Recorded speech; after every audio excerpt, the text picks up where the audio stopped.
আসসালামু আলাইকুম। সংবাদে আপনাদের সবাইকে স্বাগত জানাচ্ছি। আমি ফিরোজ তোহা। শুরুতেই সংবাদ শিরোনাম। বাংলাদেশের সর্বশেষ গুরুত্বপূর্ণ আপডেট সংবাদে আপনাকে স্বাগত। শুরুতে সংবাদ শিরোনাম, পরে বিস্তারিত। শুরুতেই জানাবো, চিন্ময়কে গ্রেপ্তারের ঘটনায় বাংলাদেশ জাতীয় হিন্দু মহাজোটের বিবৃতি। সনাতনী ধর্মাবলম্বীদের ধর্মীয় নেতা চিন্ময় কৃষ্ণ দাস ব্রহ্মচারীকে গ্রেপ্তার করেছে বাংলাদেশ পুলিশের বিশেষায়িত গোয়েন্দা শাখা ডিবি। এই ঘটনায় বিবৃতি দিয়েছে বাংলাদেশ জাতীয় হিন্দু মহাজোট। আজ বাংলাদেশ জাতীয় হিন্দু মহাজোটের মহাসচিব গোবিন্দ চন্দ্র প্রামাণিক স্বাক্ষরিত এক বিজ্ঞপ্তিতে সব তথ্য জানানো হয়। এরপর জানাবো, চিন্ময় দাসকে গ্রেপ্তার নিয়ে যা বললেন প্রেস সচিব। বাংলাদেশের সম্মিলিত সনাতনী জাগরণ জোটের মুখপাত্র ও চট্টগ্রামের হাটহাজারী পুণ্ডরিক ধামের অধ্যক্ষ চিন্ময় কৃষ্ণ দাস ব্রহ্মচারীকে গ্রেপ্তার করেছে ঢাকা মহানগর গোয়েন্দা পুলিশ ডিবি। এ বিষয়ে প্রধানমন্ত্রীর প্রেস সচিব যা বলেছে গুরুত্বপূর্ণ সংবাদ জানাবো, সঙ্গেই থাকুন। এবারে জানাবো, রাতে সমন্বয়কদের সঙ্গে বৈঠকে বসছেন 3 কলেজের প্রতিনিধি দল। চলমান সহিংসতার সমাধানে 3 কলেজের শিক্ষক ছাত্র প্রতিনিধি দলের সঙ্গে বৈঠকে বসছেন বৈষম্যবিরোধী ছাত্র আন্দোলনের সমন্বয়করা। আজ রাত 10টায় বৈঠকটি অনুষ্ঠিত হবে। এবারে জানাবো, সোহরাওয়ার্দীর পর কবি নজরুল কলেজ বন্ধ ঘোষণা। সরকারি শহীদ সোহরাওয়ার্দী কলেজ বন্ধের পর কবি নজরুল ইসলাম কলেজ বন্ধ ঘোষণা করা হয়েছে। কলেজের ওয়েবসাইটে দেয়া বিজ্ঞপ্তিতে নজরুল কলেজ বন্ধের বিষয়টি জানানো হয়। এদিকে ছাত্র সমাজের ভূমিকা শক্তিশালী গড়ে তোলার আহ্বান। নারী ও কন্যার প্রতি সহিংসতা নির্মূলে বিবাহ বিচ্ছেদ, সম্পত্তির অধিকার, সন্তানের অভিভাবকত্ব এসব ক্ষেত্রে নারী সম অধিকার নিশ্চিত করা, বিভিন্ন পারিবারিক আইন প্রণয়ন করা, নারী নির্যাতনের বিরুদ্ধে আইন প্রণয়ন ও যথাযথ প্রয়োগের উপর গুরুত্ব দেওয়া সহ সব শ্রেণীর নাগরিক এবং তরুণ প্রজন্ম বিশেষ ছাত্র সমাজের ভূমিকা শক্তিশালী গড়ে তোলার আহ্বান জানিয়েছে বাংলাদেশ মহিলা পরিষদের সাধারণ সম্পাদক মালেকা বানু। এবং সর্বশেষ জানাবো, বিএনপি পারে আওয়ামী লীগের লাঠিয়ালদের মোকাবেলা করতে বললেন আব্দুস সালাম। ষড়যন্ত্র এখনও চলমান রয়েছে অভিযোগ করে বিএনপির চেয়ারপারসনের উপদেষ্টা কাউন্সিলের সদস্য আব্দুস সালাম বলেছেন, ফ্যাসিবাদী আওয়ামী লীগ সরকারের পতন হলেও তাদের দোসরেরা ষড়যন্ত্র করে দেশে অস্থিরতা সৃষ্টি করতে চায়। এই অস্থিরতা মোকাবেলা করার জন্য তারেক রহমানের নেতৃত্বে বিএনপি ছাড়া কি আর কেউ আছে? আওয়ামী লীগের লাঠিয়ালদের মোকাবেলা করতে পারে একমাত্র বিএনপি। আর শেরেবাংলা নগরীর ২৮ নং ওয়ার্ড বিএনপির উদ্যোগে স্থানীয় বিএনপি এবং অঙ্গ সংগঠনের নেতাকর্মীদের সঙ্গে এক গণসংযোগ বিজ্ঞপ্তি পথসভায় তিনি সব কথা বলেন। প্রিয় দর্শক, এতক্ষণ শুনছিলেন সংবাদ শিরোনাম, এবারে বিস্তারিত। তবে তার আগে বন্ধুরা, অনুরোধ থাকবে এই সংবাদটিতে একটি লাইক দিন। এই চ্যানেলে আপনি নতুন হয়ে থাকলে আমাদের সংবাদটি দেখতে দেখতে চ্যানেলটি সাবস্ক্রাইব করে রাখুন। কমেন্ট করে আপনার মূল্যবান মতামত জানিয়ে দিন বন্ধুরা, আপনি বিশ্বের কোন দেশ থেকে বা বাংলাদেশের কোন স্থান থেকে আমাদের সংবাদটি দেখছেন এবং শুনছেন। এবারে বিস্তারিত। চিন্ময়কে গ্রেপ্তারের ঘটনায় বাংলাদেশ জাতীয় হিন্দু মহাজোটের বিবৃতি। সনাতনী ধর্মাবলম্বী নেতা চিন্ময় কৃষ্ণ দাস ব্রহ্মচারীকে গ্রেপ্তার করেছে বাংলাদেশ পুলিশের বিশেষায়িত গোয়েন্দা শাখা ডিবি। এই ঘটনায় বিবৃতি দিয়েছে বাংলাদেশ জাতীয় হিন্দু মহাজোট। এছাড়া চিন্ময়কে গ্রেপ্তারের পর ঢাকা ও চট্টগ্রামে চিন্ময়ের অনুসারীরা বিক্ষোভ করেছেন।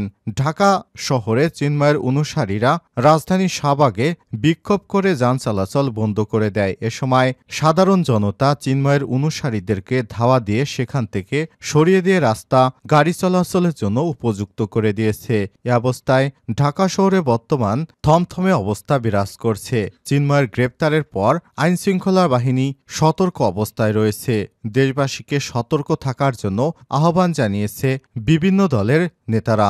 বিজ্ঞপ্তিতে আরও বলেছে, জাতীয় হিন্দু মহাজোটের মহাসচিব অ্যাডভোকেট গোবিন্দচন্দ্র প্রামাণিক, যুগ্ম মহাসচিব ডাক্তার হেমন্ত দাস ও হিন্দু মহাজোটের সভাপতি সজীব কুণ্ডু তপু, হিন্দু জাগরণ মঞ্চের মুখপাত্র চিন্ময় কৃষ্ণ দাস ব্রহ্মচারীকে ডিবি কর্তৃক তুলে নেয় তীব্র নিন্দা জানিয়েছে হিন্দুদের মহাজোটের সংগঠনটি। চিন্ময় দাসকে গ্রেপ্তার নিয়ে যা বললেন প্রেস সচিব। বাংলাদেশ সম্মিলিত সনাতনী জাগরণ জোটের মুখপাত্র ও চট্টগ্রাম হাটহাজারীর পুণ্ডরিক ধামের অধ্যক্ষ প্রভু চিন্ময় কৃষ্ণ দাস ব্রহ্মচারীকে ৩৮ গ্রেপ্তার করেছে ঢাকা মহানগর গোয়েন্দা পুলিশ ডিবি আজ বিকেলে ঢাকা থেকে চট্টগ্রামে যাওয়ার সময় হজরত শাহজালাল বিমানবন্দর থেকে বাংলাদেশ পুলিশের বিশেষায়িত গোয়েন্দা শাখার ডিবি সদস্যরা তাকে গ্রেপ্তার করে। সোমবার রাতে রাজধানীর ফরেন সার্ভিস একাডেমিতে সংবাদ সম্মেলন চিন্ময় দাসকে গ্রেপ্তারের বিষয়ে অন্তর্বর্তীকালীন সরকারের প্রধান উপদেষ্টা ড মোহাম্মদ ইউনূসের প্রেস সচিব শফিকুল আলম বলেছেন, চিন্ময় দাস আটক হয়েছেন বলে আমরা জানি। উনার নামে কোতোয়ালি থানায় একটি মামলা রয়েছে। এ বিষয়ে ডিএমপি কমিশনার আপনাদের সাংবাদিক জানাবেন। এদিকে ড মাহবুবুর রহমান মোল্লা কলেজের শিক্ষার্থীদের সঙ্গে সরকারি শহীদ সোহরাওয়ার্দী কলেজ ও কবি নজরুল কলেজের শিক্ষার্থীদের সংঘর্ষের সময় পুলিশের ভূমিকা নিয়ে তিনি বলেন, আমাদের আইন প্রয়োগকারী সংস্থাগুলো অ্যালার্ট ছিল, কিন্তু পাবলিক এক্সপেকটেশনের কারণে আমরা আগের অবস্থান থেকে সরে এসেছি। পুলিশ লাঠিচার্জ করুক, এটা সরকার দেখতে চায় না। এ সময় ডাক টেলিযোগাযোগ ও তথ্য প্রযুক্তি উপদেষ্টা মোহাম্মদ নাহিদ ইসলাম বলেন, অভ্যুত্থান পরবর্তী সময়ে অনেকের মধ্যে বিপ্লবী মনোভাব বিরাজ করছে। আমরা সেগুলো ইতিবাচকভাবে কাজে লাগানোর আহ্বান জানাবো। রাজনৈতিক দলগুলোর এখানে ভূমিকা রাখার জায়গা রয়েছে। এ সময় তিনি বলেন, যথাযথ ব্যবস্থা নিতে পুলিশের দুর্বলতা ছিল। পুলিশ একটি পুনর্গঠনের প্রক্রিয়ার মধ্যে আছে। পুলিশ আগের ভূমিকা নিলেও আরও অপ্রীতিকর ঘটনা ঘটতে পারত বলে মন্তব্য করেন উপদেষ্টা নাহিদ। রাতে সমন্বয়কদের সঙ্গে বৈঠকে বসছেন ৩ কলেজ। চলমান সহিংসতা সমাধানে ৩ কলেজের শিক্ষক ও ছাত্র প্রতিনিধিদের সঙ্গে বৈঠকে বসছেন বৈষম্যবিরোধী ছাত্র আন্দোলনের সমন্বয়করা। সোমবার ২৫শে নভেম্বর রাত ১০টার দিকে বৈঠকটি অনুষ্ঠিত হবে। সন্ধ্যায় বিষয়টি নিশ্চিত করেন সোহরাওয়ার্দী কলেজের অধ্যাপক ড কাকলী মুখোপাধ্যায়। তিনি বলেন, আজ রাত ১০টায় রাজধানীর রূপায়ণ টাওয়ারে একটি বৈঠকের আহ্বান করেছে বৈষম্যবিরোধী ছাত্র আন্দোলনের সমন্বয়ক তরিকুল ফোন করে বলেছেন, এই বৈঠকের মাধ্যমে চলমান সমস্যার সমাধান হবে। হয়তো বৈঠকে সোহরাওয়ার্দী কলেজ, কবি নজরুল কলেজ এবং সম্ভবত ড মাহবুবুর রহমান মোল্লা কলেজও থাকবে।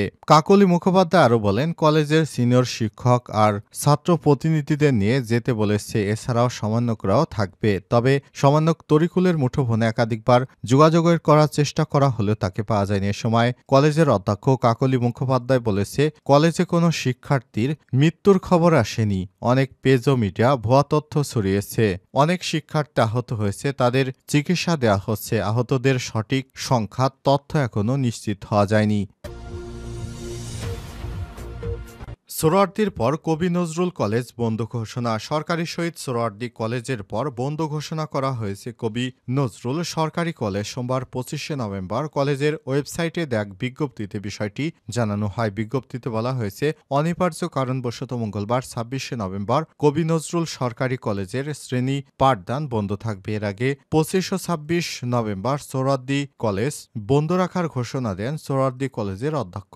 জানা যায়, ন্যাশনাল মেডিকেলে ভুল চিকিৎসার অভিযোগে ড মাহবুবুর রহমান মোল্লা কলেজে ডিএমআরসি শিক্ষার্থীর মৃত্যুর ঘটনায় ২০ নভেম্বর ডিএমআরসি কলেজের শিক্ষার্থীরা লাশ নিতে এলে না দেওয়ায় শিক্ষার্থীরা বিক্ষোভ শুরু করেন। সন্ধ্যার পর পুলিশ শিক্ষার্থীদের উপর লাঠিচার্জ করে সরিয়ে দেয়। পরদিন ২১শে নভেম্বর বৃহস্পতিবার ডিএমআরসি শিক্ষার্থীরা আবার ন্যাশনাল মেডিকেলে এলে কবি নজরুল ও সোহরাওয়ার্দী কলেজের ছাত্রদলের নেতাকর্মীরা তাদের উপর হামলা করে বলে অভিযোগ শিক্ষার্থীদের। তাই সে হামলার প্রেক্ষিতে গতকাল রোববার ২৪শে নভেম্বর সুপার সানডে ঘোষণা করে ন্যাশনাল মেডিকেল, কবি নজরুল ও সোহরাওয়ার্দী কলেজে হামলা চালায় মাহবুবুর রহমান মোল্লা কলেজের শিক্ষার্থীরা।